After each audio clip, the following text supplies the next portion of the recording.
तर hi friends, चाललो मी एका नवीन प्रवासाला. मी चाललो पंढरपूरला. दादर ते अक्कलकोट हा जो व्हिडिओ होता त्याला तुम्ही भरभरून प्रतिसाद, तुफान प्रतिसाद मिळाला. तर त्याच्यानंतर एक अजून कुठलं बजेट ट्रॅव्हल तुमच्यासाठी आणायचं आहे म्हणून मी आता पंढरपूरला चाललो होतो. 145 रुपये खर्च करून, फक्त 145 एवढा खर्च करून तुम्ही पंढरपूरला पोहोचू शकता. दादर ते पंढरपूर हा पूर्ण प्रवास, या ट्रेनची माहिती, कुठे थांबते, काय करते, पुढे पंढरपूरला कसे पोचाल याची माहिती तुम्हाला या व्हिडिओमध्ये बघायला मिळेल. तर बघत राहा. आणि पंढरपूरला जर अर्जंट बेसिसवर जायचं असेल तर या गाडीची सगळी माहिती तुम्हाला पुढच्या व्हिडिओमध्ये बघायला मिळेल.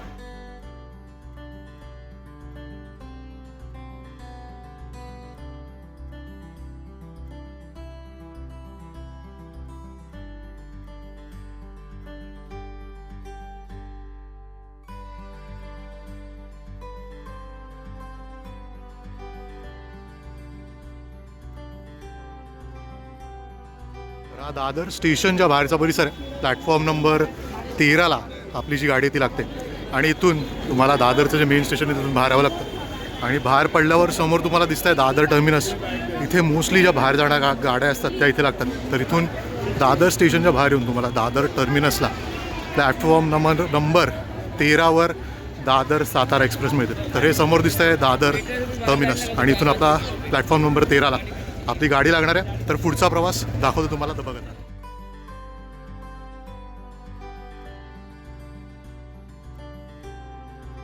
तर ही आहे दादर सातारा एक्सप्रेस जी आपण बघतोय.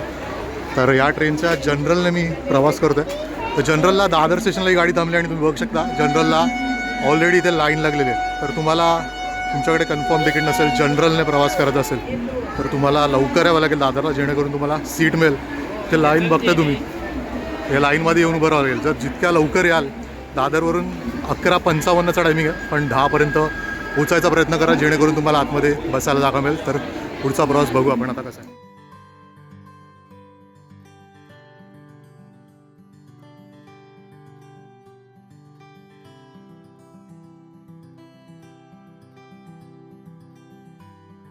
ही जी गाडी आहे ती 11027 दादर सातारा एक्सप्रेस आहे. दादरवरून सुटते रात्री 11:55 दादरवरून या गाडीचा टाईम आहे. आणि दादरच्या जनरल, इथे जनरल डब्यामध्ये बसलो आहे. तर एक सांगायची गोष्ट म्हणजे जनरलचे डबे आहेत ते साधारण 11च्या आसपास उघडतात. तर तुम्हाला 11पर्यंत इथे पोचावंच लागेल प्लॅटफॉर्म नंबर 13ला दादरच्या. तर तुम्हाला बसायची सीट मिळेल, नाहीतर खूप गर्दी होते आणि नंतर बसायला जागा नाही मिळेल. तर आता हा प्रवास सुरू आहे. आणि नंतर त्याच्यानंतर ही ट्रेन पुढे कल्याणला थांबेल आणि पुढे लोणावळ्याला थांबेल. ठाण्यालाही हॉल्ट आहे, त्याची माहिती मी देतच राहीन तुम्हाला. आता कन्फर्म नाही आहे, पण दादरला 11:55 3च दिवस थांबते. तेही पुढची माहिती डिटेल ह्या ट्रेनच्या मी तुम्हाला व्हिडिओमध्ये देतच राहीन. कोणत्या कोणत्या दिवशी कुठे कधी कधी थांबते आणि कुठे कुठे थांबते. तर बघा.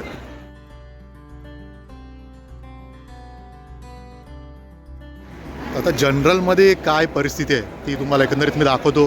तर जनरलमध्ये तुम्ही लवकर आलात तरच तुम्हाला बसायला जागा मिळेल. ह्या प्रकारे इथे पूर्ण गर्दी आहे. तर जेवढा लवकर आल तितक्या लवकर तुम्हाला वरती बसायला जागा मिळेल. पण माझी सीट आहे या साईडला आणि एवढी गर्दी.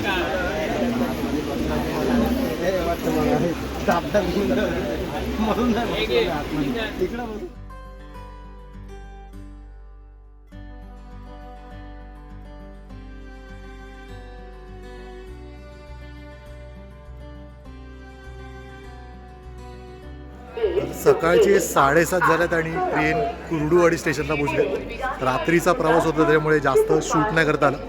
तर जेवढं दाखवता येईल पुढे, आता कुर्डुवाडीवरून पुढे मी ट्राय करेन शूट करायचं, तेवढं मी या व्हिडिओमध्ये दाखवायचं ट्राय करेन. साधारण 40 ते 45 मिनटात आपण इथून पंढरपूरला पोचू. आणि पंढरपूरला जायला मुंबईवरून एकच ट्रेन आहे, ही दादर सातारा. जर तुम्हाला ही ट्रेन नाही मिळाली, ही ट्रेन फक्त 3च दिवस चालते. त्याच्यामध्ये फ्रायडे, शुक्रवार, रविवार आणि सोमवार ही 3च दिवस ही ट्रेन चालते. जर ही 3 दिवस जर तुम्हाला नाही मिळाली तर तुम्ही मुंबईवरून कुठली कुर्डुवाडीला येणारी ट्रेन पकडू शकता. आणि कुर्डुवाडीवरून पुढे बसने किंवा इथल्या कनेक्टेड ट्रेनने पुढे पंढरपूरला पोचू शकता. तर ही एक थोडीशी माहिती तुम्हाला द्यायची होती. आता थोड्या वेळाने पंढरपूरला पोचू. आणि पंढरपूरची ही लिटल थंडी खूप आहे, कुडकुडायला होते. तर पंढरपूरची माहिती तुम्हाला देतो. तर बघत राहा.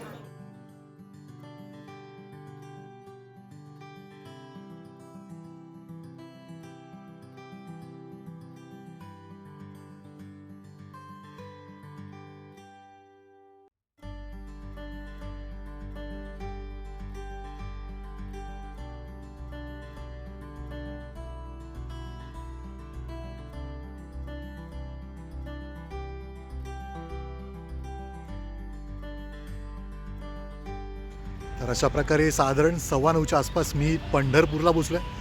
11027 दादर सातारा एक्सप्रेस ह्या गाडीने मी इथे आलो. तर या गाडीचा युज्युअल टायमिंग पंढरपूरला पोचायचा 8:10चा आहे, पण गाडी लेट झाली आणि 9:15च्या आसपास ही गाडी इथे पंढरपूरला येऊन पोचले. प्रवास एकंदरीत चांगला होता, काही त्रास नव्हता. जनरलचा डबा असूनही म्हणावं तेवढी खूप पॅक अशी गर्दी नव्हती. तुमचा सडन प्लॅन ठरला इथे पंढरपूरला यायचा तर तुम्ही ही दादर सातारा एक्सप्रेस नक्कीच विचार करू शकता या गाडीचा.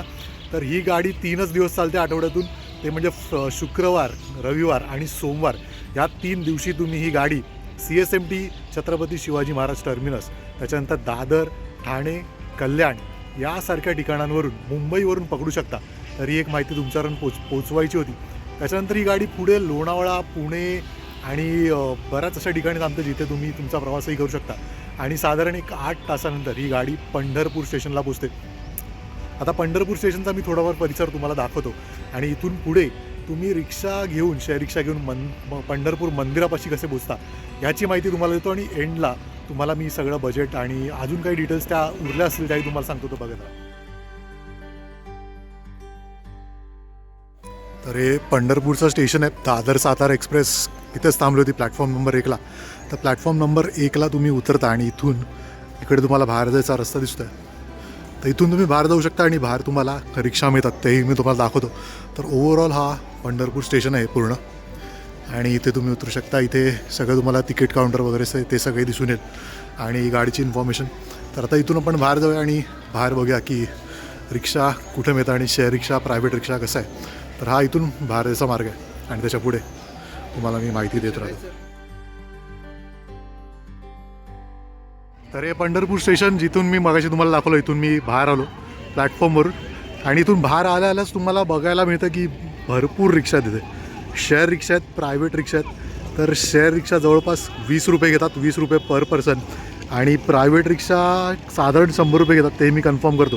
तर परत एकदा स्टेशनच्या बाहेर एक्झॅक्टली लगेच बाहेर आल्यावरच यासमोर रिक्षा दिसतात आणि इथून तुम्ही साधारण 10 मिनटात जे विठ्ठलाचं मंदिर आहे तिथे पोचू शकता. तर तोही प्रवास तुम्हाला दाखवतो आणि मंदिराच्या जवळ पोचल्यावर अजूनही माहिती किंवा व्हिडिओचा शेवट आपण तिकडे करूया. तर बघत राहा.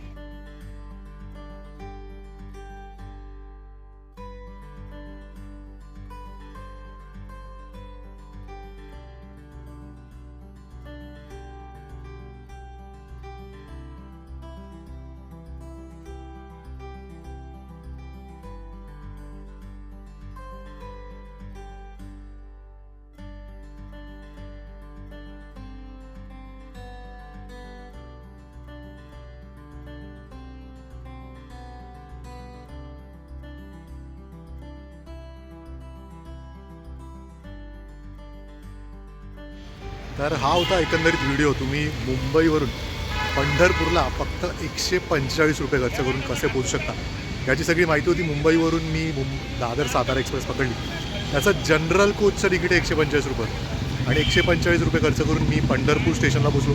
तिथून रिक्षा घेऊन 20 रुपये खर्च करून मी पंढरपूर मंदिराच्या जवळ पोचलो. तर अशा प्रकारे 145 आणि प्लस वरचे 20 रुपये असा खर्च करून पूर्णपणे मी मुंबई ते पंढरपूर हा प्रवास केला. तर तुमचं बजेट कमी असेल किंवा एका स्वस्तात तुम्हाला ट्रॅव्हल करायचं असेल तर हा व्हिडिओ तुम्हाला नक्कीच हेल्पफुल ठरेल. तर व्हिडिओ आवडला असेल तर नक्कीच लाईक करा.